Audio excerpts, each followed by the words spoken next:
그 남자는 이미 10년 전에 장례까지 치른 시신이었습니다. 그런데 오늘 아침 10년 전 헤어진 전처의 집 지하 주차장에서 다시 발견됐습니다. 더 기괴한 사실이 있습니다. 이 남자가 거기 있다는 걸 전처는 이미 알고 있었습니다. 하지만 그녀는 단 한 번도 119를 누르지 않았습니다. 매일 아침 명품 쇼핑백을 들고 그 위를 지나가면서도 지하에서 들려오는 긁는 소리를 외면했습니다. 왜였을까요? 서울 서초구의 한 최고급 빌라입니다. 철통 보안을 자랑하는 이곳 지하 3층 전기실 옆. 그 차가운 시멘트 바닥에서 한 남자가 발견됐습니다. 낡은 점퍼, 때 묻은 바지, 화려한 빌라와는 전혀 어울리지 않는 노숙자의 모습이었습니다. 경찰이 도착했습니다. 현장은 즉시 통제됐습니다. 그런데 지문 감식 결과가 나오자 베테랑 형사들조차 얼어붙었습니다. 이미 10년 전에 사망 처리된 사람입니다. 법적으로 존재하지 않는 유령이 10년 만에 다시 시신이 되어 나타난 겁니다. 10년 전, 그는 사업 실패 후 유서를 남기고 실종됐습니다. 가족들은 시신 없는 장례를 치렀고 그는 세상에서 지워졌습니다. 그런데 그 유령이 왜 10년이 지난 지금 전처의 집 지하 깊숙한 곳에서 죽어 있는 걸까요? 전처는 오열했습니다. 전혀 몰랐다고 했습니다. 하지만 수사가 시작되자 기이한 흔적들이 쏟아져 나왔습니다. 남자가 숨어있던 전기실 뒤편. 그 좁은 틈새에는 10년치 신문지가 쌓여 있었습니다. 유통기한이 지난 우유값, 그리고 결정적인 단서가 발견됩니다. 매달 이 빌라의 관리비를 누군가 현금으로 대납해왔다는 사실입니다. 범인은 멀리 있지 않았습니다. CCTV를 확인했습니다. 사각지대를 정확히 알고 움직이는 그림자가 있었습니다. 남자가 죽기 직전까지 손에 쥐고 있던 낡은 지갑. 그 안에는 돈 대신 잉크가 번진 가족 사진 한 장이 들어 있었습니다. 사람들은 말합니다. 가족을 위해 스스로 유령이 된 위대한 아버지의 희생이라고. 하지만 이것은 우리가 보고 싶어 하는 가짜 진실일 뿐입니다. 진짜 진실은 훨씬 더 잔혹합니다. 남자가 사라졌던 10년. 그 사이 전처는 남편의 사망 보험금과 재산으로 이 고급 빌라를 샀습니다. 아니, 정확히는 남편이 부도 직전 빼돌린 비자금으로 이 집을 샀습니다. 그리고 전처는 알고 있었습니다. 남편이 지하주차장에서 쥐 죽은 듯 숨어 살고 있다는 걸 말입니다. 그녀는 남편을 사랑해서 숨겨준 게 아니었습니다. 재산을 지키기 위해 그를 지하에 가둔 채 죽은 상태로 유지해야만 했던 겁니다. 남자는 10년 동안 자신의 돈으로 지어진 집 밑에서 전처가 웃는 소리를 들으며 굶어 죽어왔습니다. 아내가 버린 유통기한 지난 우유를 마시며 버텼습니다. 이것은 고독사가 아닙니다. 서서히 말려 죽인 사육에 가깝습니다. 이제 우리는 이 남자가 사라졌던 10년의 지옥을 추적할 겁니다. 찬란했던 건설사 대표가 어떻게 지하주차장의 유령이 되었는지, 그리고 그를 그 어둠 속으로 밀어넣은 진짜 악마가 누구인지 말입니다. 10년 전 그날 남자는 정말 스스로 사라진 것일까요? 아니면 누군가에 의해 강제로 지워진 것일까요? 경찰 조사 결과 남자의 폐에서는 뜻밖의 물질이 검출되었습니다. 그것은 지하실의 먼지가 아니었습니다. 전처의 계좌에서 매달 일정 금액이 정체불명의 인물에게 송금된 정황이 포착됐습니다. 그 인물은 남편이 아니었습니다. 그렇다면 지하주차장에 숨어있던 남편을 감시하던 제3의 인물이 있었다는 뜻일까요? 질문은 꼬리에 꼬리를 묻니다. 여러분은 이 남자의 선택을 이해할 수 있습니까? 아니면 전처의 침묵을 욕하시겠습니까? 진실은 우리가 상상하는 것보다 훨씬 더 비릿한 냄새를 풍기고 있습니다. 이제 그 끔찍한 진실의 문을 열어보겠습니다. 가장 높은 곳에서 가장 낮은 곳으로 추락한 남자, 그리고 그 추락을 설계한 사람들. 이 이야기는 당신의 상식을 완전히 파괴할 것입니다. 지옥 같은 10년의 기록, 그 서막이 시작됩니다. 1990년대 초반, 김성수는 서울의 스카이라인을 바꾸던 거물이었습니다. 그가 세운 수많은 빌딩 중에서도 가장 공을 들인 건 바로 지금 그가 시신으로 발견된 이 빌라였습니다. 당시 그는 이 빌라의 설계를 직접 챙기며 호언장담했습니다. 이 집은 세상에서 가장 안전한 요새가 될 거다. 외부인은 절대 들어올 수 없고 안의 소리는 절대 밖으로 나가지 않지. 그는 자신이 만든 이 완벽한 폐쇄성이 훗날 자신의 비명소리마저 가두는 감옥이 될 줄은 꿈에도 몰랐습니다. 건설 현장의 왕이었던 그는 돈을 쓸어 담았습니다. 하지만 그가 현장에서 땀 흘리며 콘크리트를 부을 때 그의 아내는 집안의 안주인이 아닌 설계자가 되어가고 있었습니다. 김 회장은 아내를 끔찍이 아꼈습니다. 모든 명의를 아내 앞으로 해두었고 인감도장마저 그녀의 손에 맡겼습니다. 아내는 남편의 권력을 이용해 은밀한 네트워크를 구축했습니다. 남편이 수주를 따내면 그 뒤에서 리베이트를 챙겨 자신만의 비자금 성벽을 쌓았습니다. 특히 그녀가 집착했던 곳은 이 빌라의 지하 3층 전기실 옆 사각지대였습니다. 설계 당시 그녀는 남편에게 제안했습니다. 여기에 작은 비상대피소나 금고방을 하나 만들면 어때요? 만약의 사태를 대비해서요. 김 회장은 아내의 세심함에 감탄하며 설계 도면을 수정했습니다. CCTV조차 비추지 않는 완벽한 사각지대. 외부와는 차단된 채 오직 내부 거주자만 접근할 수 있는 비밀스러운 틈새. 그곳은 원래 김 회장이 가족의 재산을 숨기기 위해 만든 공간이었습니다.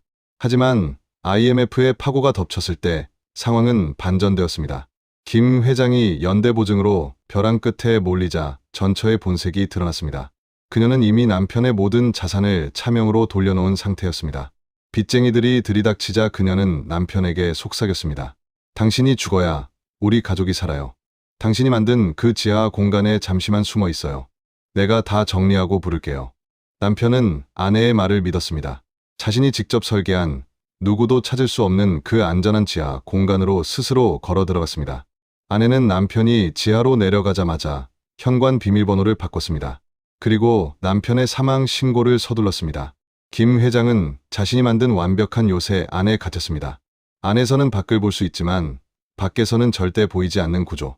그는 지하실 벽을 두드리며 아내를 불렀지만 그가 설계할 때 자랑했던 완벽한 방음 성능 덕분에 그의 목소리는 거실까지 닿지 않았습니다.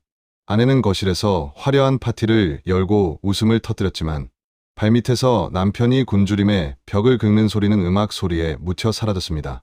황금의 시대는 그렇게 잔혹한 배신의 시대로 변질되었습니다. 김 회장은 자신이 세운 가장 화려한 빌라의 가장 어두운 구석에서 아내가 버린 유통기한 지난 우유를 마시며 하루하루 죽어갔습니다. 그는 깨달았습니다. 자신이 만든 건 가족을 위한 성벽이 아니라 자신을 가둘 거대한 관이었다는 사실을 말입니다. 성공의 정점에서 시작된 이 비릿한 설계는 10년이라는 긴 세월 동안 단 한 번도 멈추지 않았습니다. 전처는 남편이 숨어있는 그 지하 공간을 쓰레기 처리장처럼 활용했습니다.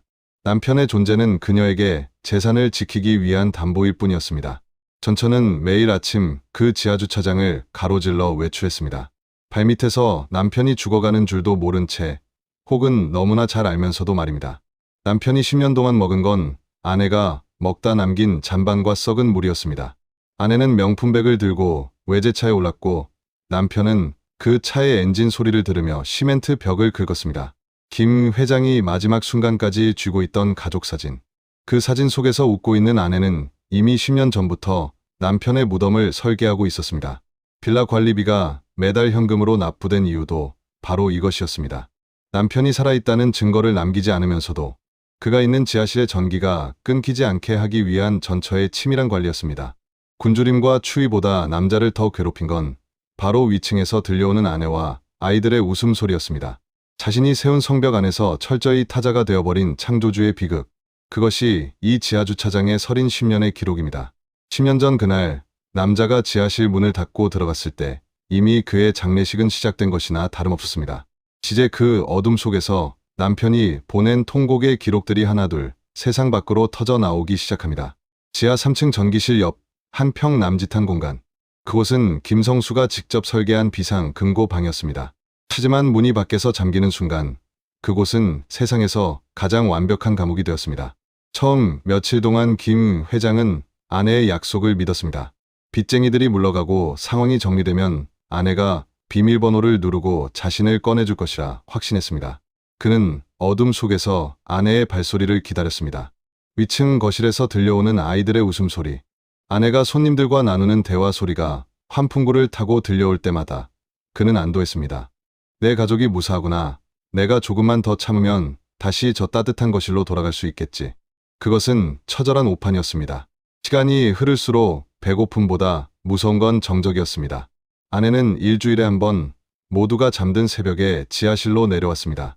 그녀는 문을 열지 않았습니다. 대신 환풍구 틈새로 검은 비닐봉지를 밀어 넣었습니다. 그 안엔 먹다 남은 식은 밥, 유통기한이 지나 곰팡이가 피기 시작한 빵, 그리고 반쯤 마시다 버린 생수병이 들어 있었습니다. 김 회장은 경악했습니다. 여보, 이게 뭐야?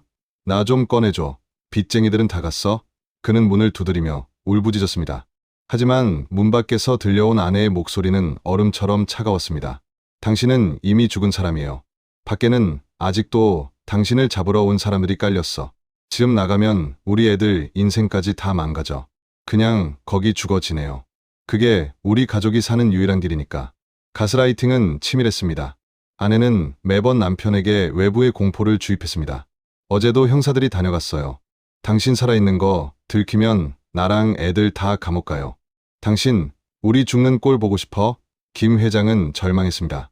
자신이 사랑하는 가족을 위해 스스로 유령이 되기로 한 선택이 이제는 자신을 옥죄는 거대한 족쇄가 되었습니다. 그는 아내가 던져주는 잔반을 짐승처럼 주워 먹으며 연명했습니다. 지하실의 차가운 시멘트 바닥은 그의 침대가 되었고 윙윙거리는 변압기 소리는 그의 유일한 말동무가 되었습니다. 그는 어둠 속에서 날짜를 세는 법을 잊었습니다. 벽면 가득 손톱으로 그은 선들만이 그가 이곳에서 보낸 지옥 같은 시간을 증명하고 있었습니다. 더 잔혹한 건 전처의 태도였습니다. 그녀는 남편을 살려두었습니다. 하지만 그것은 애정이 아니었습니다. 남편의 명의로 된 비자금 계좌와 해외 부동산을 완전히 자기 것으로 돌리기 위해서는 남편의 생존 신호가 간헐적으로 필요했습니다. 법적으로는 사망자였지만 금융권의 의심을 피하기 위해 가끔씩 남편의 지문을 찍거나 생체 인식을 이용해야 하는 순간들이 있었기 때문입니다. 그녀는 필요할 때만 지하로 내려와 남편의 손을 잡아 끌었습니다. 억지로 지문을 찍게 하고 서류에 서명하게 만들었습니다. 김 회장이 거부하면 그녀는 아이들의 이름을 들먹이며 협박했습니다. 애들 유학 자금 끊기면 당신이 책임질 거야? 죽은 듯이 시키는 대로 해. 남편은 그렇게 철저히 사육당했습니다. 자신의 돈으로 지어진 화려한 빌라 밑에서 그는 아내가 버린 쓰레기를 뒤지며 10년을 버텼습니다. 가끔 전처는 자신의 남자 관계를 숨기지 않았습니다. 지하실 바로 위 주차장에서 낯선 남자의 차 엔진 소리가 들리고 아내의 웃음소리가 섞여 들어올 때마다 김 회장은 피눈물을 흘렸습니다. 자신이 만든 가장 견고한 요새가 이제는 아내의 부도덕을 지켜주는 가장 완벽한 가림막이 된 것입니다. 그는 지하실 벽에 머리를 찌우며 자살을 기도하기도 했습니다. 하지만 죽는 것조차 아내의 허락 없이는 불가능했습니다. 그녀는 그가 죽으면 상속 절차에 차질이 생길까봐 최소한의 연락만을 공급하며 그를 살아있는 시체로 유지했습니다. 10년의 세월 동안 김 회장의 몸은 서서히 망가져갔습니다. 지하실의 습한 공기는 그의 폐를 썩게 했고 햇빛을 보지 못한 피부는 투명할 정도로 창백해졌습니다. 근 거울도 없는 방에서 자신의 얼굴이 어떻게 변해가는지도 모른 채 유령이 되어갔습니다. 오직 지갑 속에 든 낡은 가족 사진 한 장만이 그가 인간이었음을 알려주는 유일한 단서였습니다. 그는 사진 속 어린 자식들의 얼굴을 매만지며 버텼습니다. 언젠가는 아이들이 나를 찾아주겠지. 아빠를 기억해주겠지. 하지만 그 아이들 역시 아내의 거짓말에 속아 아버지를 돈만 밝히다 도망친 범죄자로 기억하고 있었습니다. 전처는 치밀했습니다. 매달 관리비를 현금으로 낸 건 세대의 기록에 남지 않게 하기 위함이었습니다.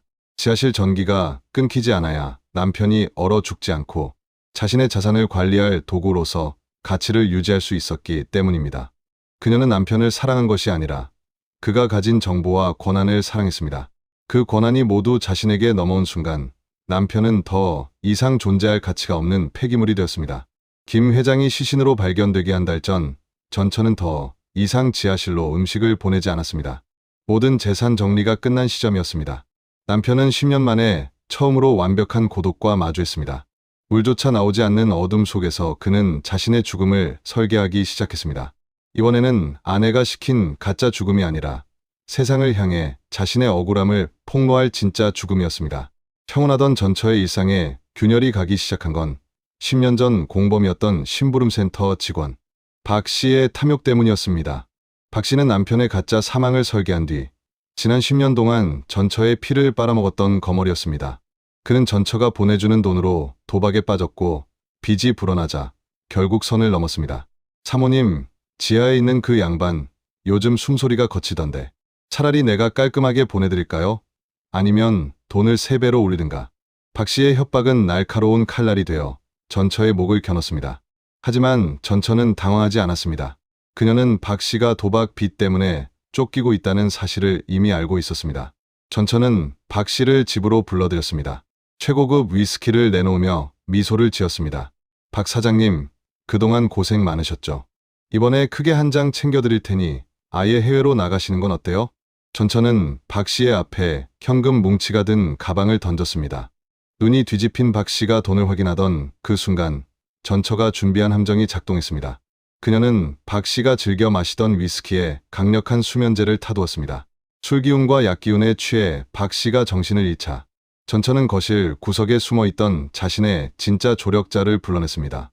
바로 박 씨에게 도박 빚을 독촉하던 사채업자들이었습니다. 전처는 사채업자들에게 박 씨를 넘겼습니다. 이 사람 도망가려던 참이었어요. 섬이든 원형어선이든 다시는 내 눈앞에 안 보이게 처리해줘요. 가방 안에 돈은 당신들 몫입니다.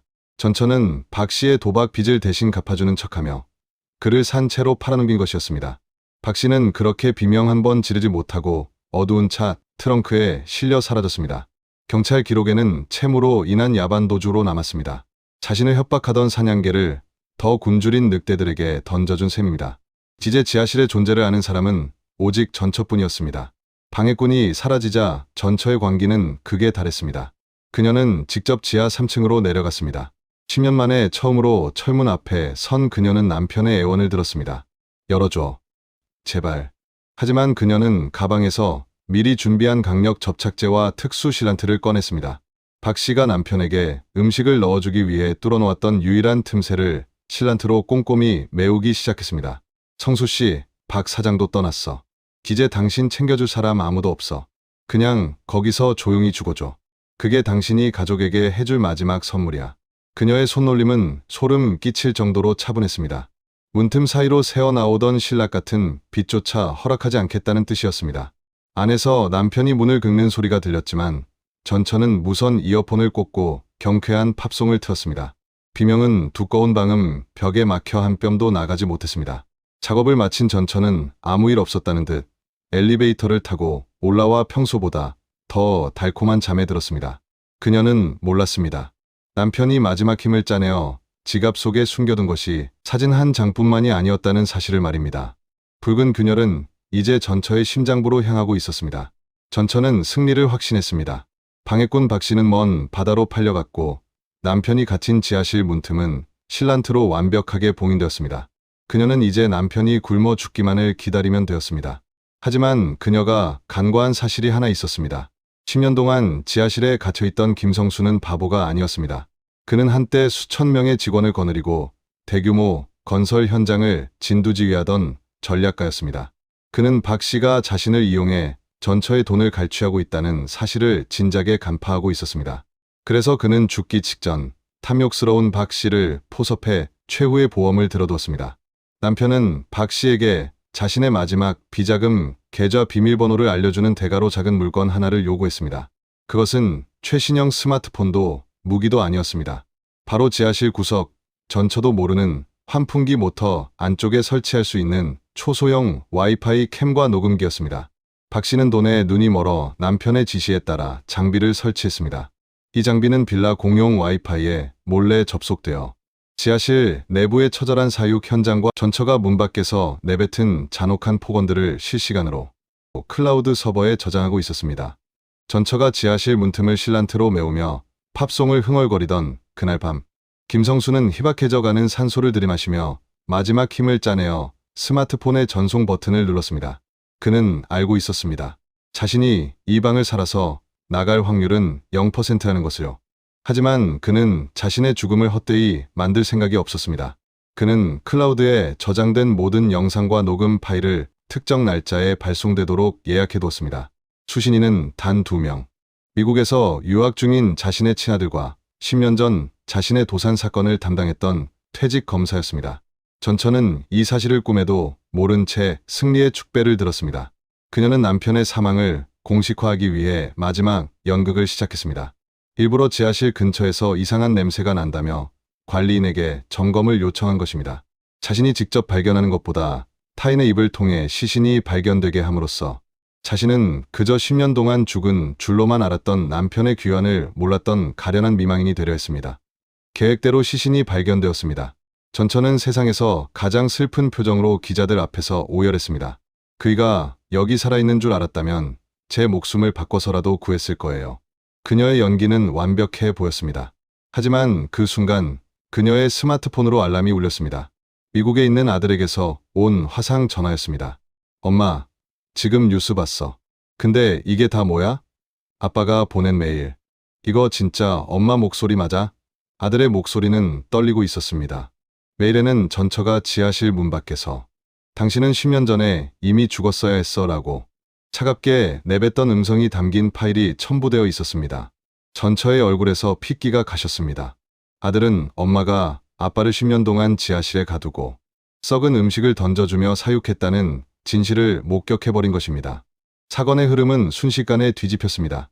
퇴직 검사 역시 자료를 들고 경찰청으로 향했습니다. 경찰은 전처의 집을 압수수색하기 시작했습니다. 지하실 벽면에서 발견된 손톱 자국들 사이사이에 김성수가 혈서로 남긴 숫자들이 발견되었습니다.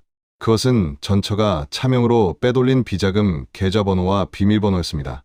남편은 죽어가는 순간에도 아내가 가장 사랑하는 것, 즉 돈을 파괴할 준비를 마쳤던 것입니다. 전처는 경찰에 연행되면서도 소리를 질렀습니다. 아니야, 그건 다 조작된 거야. 그 인간이 나를 모함하려고 가짜 영상을 만든 거라고. 하지만 진실의 쐐기는 따로 있었습니다. 지하실 바닥, 남편의 시신이 누워있던 자리 밑에서 발견된 낡은 녹음기 하나가 더 있었습니다. 거기에는 남편이 죽기 직전 마지막 숨을 몰아쉬며 남긴 유언이 담겨 있었습니다. 아내를 향한 저주가 아니었습니다. 아들을 향한 피 맺힌 사과와 함께 아내가 숨겨둔 마지막 살인 증거의 위치를 알리는 내용이었습니다. 전처가 10년 전 남편을 지하실로 유인하기 위해 직접 작성했던 가짜 유서의 원본이었습니다. 그녀는 남편이 유서를 태웠을 거라 믿었지만 남편은 그것을 10년 동안 지하실 천장 텍스 안에 숨겨두고 있었습니다. 전처의 성벽은 무너졌습니다. 그녀가 그토록 지키고 싶어 했던 명예와 재산, 그리고 자식의 사랑까지 모두 한순간에 재가 되어 날아갔습니다. 지하실의 유령은 죽어서야 비로소 지상으로 올라와 아내를 심판하기 시작했습니다. 10년 동안 어둠 속에 갇혀있던 진실이 빛을 보는 순간, 전처는 자신이 만든 가장 화려한 빌라가 사실은 거대한 감옥이었음을 깨닫게 됩니다. 이제 그녀에게 남은 건 남편이 겪었던 것과 똑같은 차가운 시멘트 벽뿐이었습니다. 전처의 화려한 성벽은 모래성처럼 허무하게 무너져 내렸습니다. 아들이 보낸 화상 전화기 너머로 들려오던 절규는 시작에 불과했습니다. 경찰의 압수수색이 시작되자 빌라 입구는 취재진과 분노한 시민들로 인산인해를 이뤘습니다. 10년 동안 미망인 코스프레를 하며 동정표를 얻어 자선 사업가로 활동했던 그녀의 이중성이 만천하에 공개된 것입니다. 그녀가 후원했던 고아원과 여성 단체들은 즉각 그녀와의 선을 그었습니다. 그녀의 이름이 박힌 기념비는 밤사이 누군가 뿌린 붉은 페인트로 뒤덮였습니다. 사회적 죽음. 그것은 지하실의 굶주림보다 더 지독한 고통으로 그녀를 조여왔습니다. 하지만 수사 과정에서 더 소름 끼치는 사실이 드러났습니다. 전처 혼자서는 이 거대한 사육을 10년이나 지속할 수 없었습니다. 누군가 그녀를 대신해 지하실의 상태를 점검하고 남편이 도망치지 못하도록 감시하며 매달 현금으로 관리비를 세탁해준 그림자가 있었습니다. 경찰은 전처의 통화 기록과 비밀 장부를 대조하던 중 익숙한 이름 하나를 발견했습니다. 바로 김성수 회장이 가장 신뢰했던 오른팔이자 현재 전처의 자산관리 회사를 운영하고 있던 최 이사였습니다. 그는 10년 전 김 회장이 실종될 당시 가장 먼저 앞장서서 파산을 선언하고 전처를 보필했던 인물이었습니다. 최 이사는 전처의 내연남이자 이 모든 사육 시나리오를 설계한 공범이었습니다. 그는 김 회장이 지하실로 숨어들던 날 직접 문을 잠근 장본인이었습니다. 그는 김 회장의 비자금 세탁 경로를 누구보다 잘 알고 있었습니다. 그는 전처와 공모해 김 회장을 살아있는 금고로 활용했습니다. 필요할 때마다 지하실로 내려가 남편의 손등을 칼로 위협하며 해외 계좌의 OTP 번호를 알아낸 것도 그였습니다. 최 이사는 김 회장이 죽어가는 동안 그 돈으로 강남의 빌딩을 사고 외제차를 바꿨습니다. 그는 전처의 집 거실에서 김 회장이 설계한 고급 위스키를 마시며 발밑에서 죽어가는 옛 주인을 비웃었습니다. 경찰이 들이닥쳤을 때 최 이사는 이미 해외 도주를 준비 중이었습니다. 하지만 김성수가 남긴 유령의 초대장은 그에게도 발송되었습니다. 김 회장은 지하실 천장에 숨겨둔 녹음기에 최 이사와의 대화 내용도 고스란히 저장해뒀습니다. 회장님, 아직도 사모님이 당신을 구해줄 거라 믿습니까? 사모님은 어제 저랑 새 집 평면도를 봤습니다. 당신 자리는 거기 없어요. 최 이사의 비릿한 목소리가 경찰 취조실에 울려 퍼졌습니다. 전처는 최 이사가 자신을 배신하고 혼자 도망치려 했다는 사실을 알게 되자 미친 듯이 날뛰었습니다. 그놈이 시킨 거야. 난 시키는 대로만 했다고. 두 악마는 서로의 목을 물어뜯으며 무너져갔습니다. 가장 비극적인 건 아이들이었습니다. 아버지가 지옥 같은 10년을 보내는 동안 그 돈으로 유학을 가고 호의호식했던 자식들은 이제 고개를 들 수 없었습니다. 미국에서 돌아온 아들은 어머니의 면회를 거부했습니다. 대신 아버지가 10년 동안 손톱으로 긁어 내려간 지하실 벽면을 찾아갔습니다. 그곳에 적힌 자신의 이름과 미안하다는 혈서를 본 아들은 그 자리에 주저앉아 통곡했습니다. 아버지는 괴물이 아니었습니다. 괴물은 바로 자신의 곁에 있던 어머니와 그들이 누렸던 풍요, 그 자체였습니다. 아들은 전처가 빼돌린 모든 재산을 국가에 반납하고 아버지가 남긴 비자금으로 피해자들에게 보상하겠다고 선언했습니다.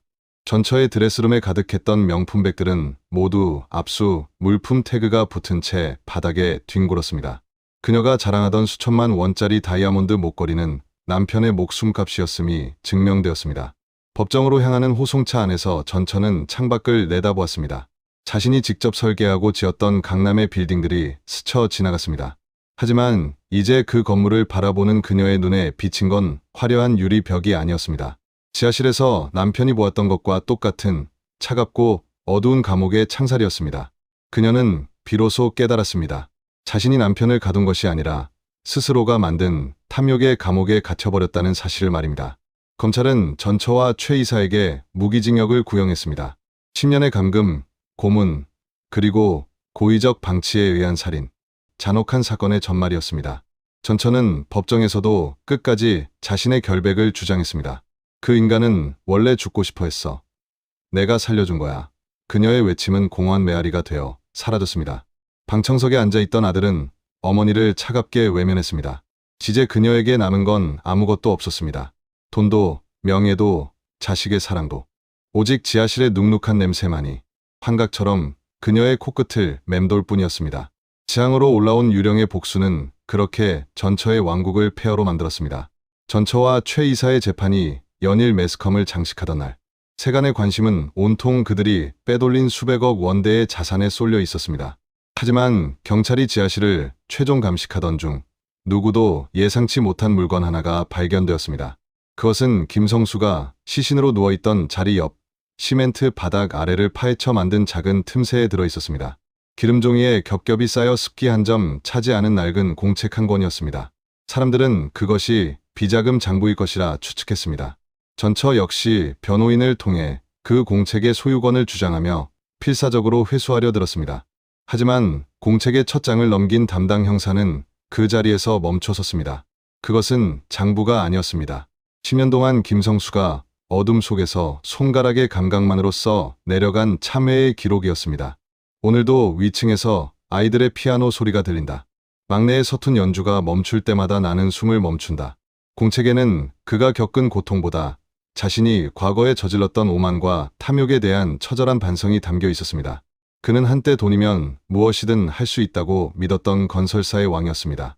부실 공사를 눈감아주고 경쟁자를 짓밟으며 쌓아 올린 자신의 왕국이 결국 아내라는 이름의 칼날이 되어 돌아왔음을 그는 지하실의 침묵 속에서 깨달은 것이었습니다. 공책의 중반부에는 충격적인 사실이 적혀 있었습니다. 나는 알고 있었다. 아내가 문을 잠그던 그날 그녀의 눈빛에서 살기를 보았다. 하지만 나는 들어갔다. 그것이 내가 평생 남을 짓밟고 일어선 죄에 대한 대가라고 생각했다. 김성수는 아내의 배신을 몰랐던 것이 아니었습니다.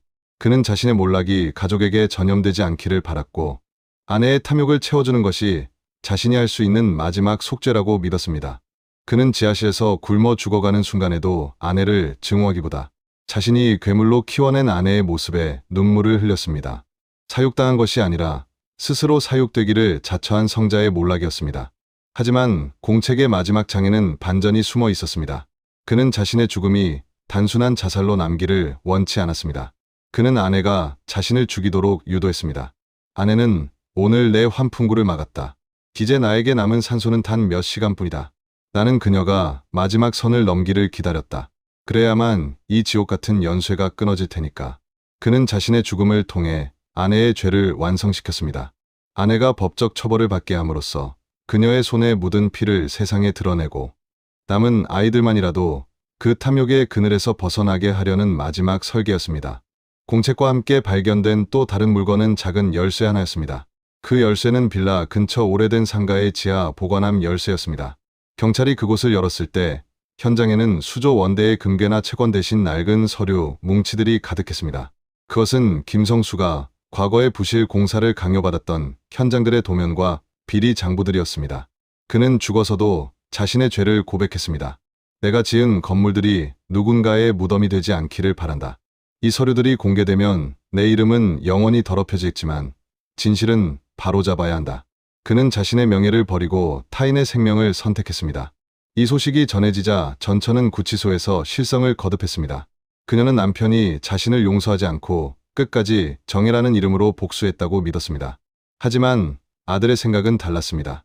아들은 아버지의 일기를 읽으며 깨달았습니다. 아버지가 지하실에서 버틴 10년은 아내를 향한 저주가 아니라 자식들에게 물려줄 깨끗한 이름을 만들기 위한 세탁의 시간이었다는 것을 말입니다. 아들은 아버지의 유지에 따라 비리 장부를 검찰에 넘겼고 아버지가 세운 건물들의 안전 진단을 자비로 실시했습니다. 지하실의 유령은 그렇게 세상에서 가장 무거운 유산을 남기고 떠났습니다. 사람들은 이제 그를 비운의 회장이 아닌 지하의 성자 혹은 마지막 건설인이라 부르기 시작했습니다. 그의 이름은 신문 사회면에서 사라졌지만 그가 지은 건물들의 벽면에는 새로운 안전 마크가 새겨졌습니다. 전처가 그토록 가지고 싶어 했던 부귀영화는 먼지가 되어 흩어졌고 남편이 남긴 낡은 공책 한 권만이 이 시대의 가장 아픈 기록으로 남았습니다. 10년의 침묵 끝에 터져나온 진실은 그렇게 한 가문의 비극을 넘어 우리 사회의 썩은 환부를 도려냈습니다. 긴 이야기 들어주셔서 감사합니다.